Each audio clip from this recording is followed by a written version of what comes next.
Hello, ഹെഡ്മിയിലോടുന്ന YouTube ചാനലിലേക്കും Facebook പേജിലേക്കും എല്ലാവർക്കും സ്വാഗതം. ഞാൻ ബെൻസി. ആദ്യമായിട്ട് ഈ ചാനൽ കാണുന്ന ആരെങ്കിലും സബ്സ്ക്രൈബ് ചെയ്തിട്ടില്ലെങ്കിൽ പ്ലീസ് ഒന്ന് സബ്സ്ക്രൈബ് ചെയ്തേക്കണേ. അതിൻ്റെ തൊട്ടടുത്തൊരു ബെൽ ബട്ടൺ ഉണ്ട്, അതുകൂടി പ്രസ് ചെയ്ത് ഓപ്ഷൻ ഓൾ എന്നാക്കിയാൽ ഞാൻ എപ്പോൾ വീഡിയോ ഇട്ടാലും നിങ്ങൾക്ക് അതിൻ്റെ നോട്ടിഫിക്കേഷൻ കിട്ടും. അപ്പോൾ ഇന്നത്തെ വീഡിയോ കൂൾ ടണ്ട എല്ലാവരെയും തണുപ്പിക്കാനായിട്ടാണ് ഞാൻ വീണ്ടും വന്നിരിക്കുന്നത്. നല്ല ടേസ്റ്റി ആയിട്ടുള്ള ഒരു നല്ല എനർജി കിട്ടുന്ന ഒരു മധുര പാനീയമാണ്. നിങ്ങൾക്ക് മധുരം വേണമെങ്കിൽ മധുരം യൂസ് ചെയ്യാം, ഉപ്പ് വേണമെങ്കിൽ ഉപ്പ് യൂസ് ചെയ്യാം. ഇത് കാണുമ്പോൾ നിങ്ങൾ ചിന്തിച്ചേക്കാം, അയ്യോ ഇതെന്തോ കയ്പായിരിക്കും, ഇത് ഇങ്ങനെ കുടിക്കാൻ പറ്റുമോ എന്ന്. ഒട്ടും പേടിക്കേണ്ട, ഞാൻ ഗ്യാരണ്ടിയാണ്, ഒട്ടും കയ്പില്ല, നല്ല ടേസ്റ്റിയാണ്. അപ്പൊ നമുക്ക് നോക്കാം എങ്ങനെയാണ് ഉണ്ടാക്കുന്നതെന്ന്. ആദ്യം തന്നെ നമുക്ക് വേണം നാരങ്ങ. ഞാനിവിടെ ഒരു നാരങ്ങയുടേതാണ് ഉണ്ടാക്കുന്നത്.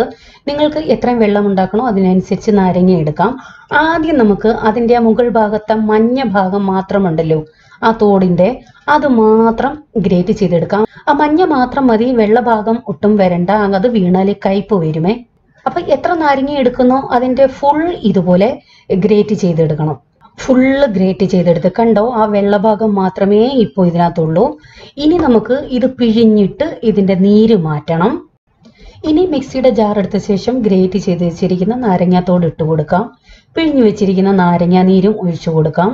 മധുരം നിങ്ങളുടെ ഇഷ്ടമനുസരിച്ച് നിങ്ങൾക്ക് എടുക്കാം, അത് ഓരോരുത്തരുടെ ഇഷ്ടമല്ലേ. അതിനുശേഷം ഒരു 1/4 ടീസ്പൂൺ ഉപ്പ്, പിന്നെ ഞാൻ എടുത്തിരിക്കുന്നത് ചാട്ട് മസാല. ഇതുണ്ടെങ്കിൽ തീർച്ചയായിട്ടും ഇടണം, നല്ലൊരു ടേസ്റ്റ് കിട്ടും. ഇല്ലെങ്കിൽ അവോയ്ഡ് ചെയ്യാം. ഒരു 1/2 ടീസ്പൂൺ ചാട്ട് മസാല ഇട്ടിട്ടുണ്ട്. അതിനുശേഷം ആദ്യം കുറച്ച് വെള്ളം ഒഴിച്ചിട്ട് ഇത് നല്ലതുപോലെ ഒന്ന് അടിച്ചെടുക്കണം. അതിനുശേഷം വീണ്ടും കുറച്ചുകൂടി ആവശ്യത്തിന് വെള്ളം ഒഴിച്ച് മൊത്തത്തിൽ ഒന്ന് അടിച്ചെടുക്കാം. തണുത്ത വെള്ളമാണെങ്കിൽ ഏറ്റവും നല്ലത്, അതാണ് രുചി കൂടുതൽ കിട്ടുന്നത്. തണുപ്പ് ഉപയോഗിക്കാൻ പറ്റാത്തവരാണെങ്കിൽ ഞാൻ നിർബന്ധിക്കുന്നില്ല, സാധാ വെള്ളം യൂസ് ചെയ്യാം. ഇത് അരിക്കണമെന്ന് നിർബന്ധമില്ല, നിങ്ങൾക്ക് അരിക്കണമെങ്കിൽ അരിച്ച് യൂസ് ചെയ്യാം. എല്ലായ്പ്പോഴും പോലെ ഞാൻ എല്ലാ ജ്യൂസിലും ചേർക്കുന്നതാണ് സബ്ജ.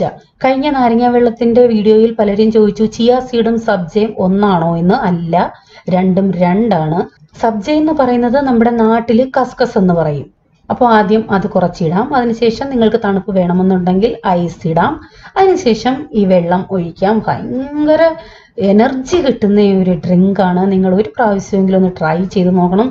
ഈ തോടിൻ്റെ കയ്പുണ്ടോ എന്ന് നിങ്ങൾ സംശയിക്കേണ്ട, ഒട്ടും കയ്പില്ല. ഞാൻ പിന്നെ പറഞ്ഞതുപോലെ നിങ്ങൾക്ക് വേണമെന്നുണ്ടെങ്കിൽ പഞ്ചസാരയ്ക്ക് പകരം ഉപ്പ് യൂസ് ചെയ്യാം, അതും നല്ല ടേസ്റ്റിയാണ്.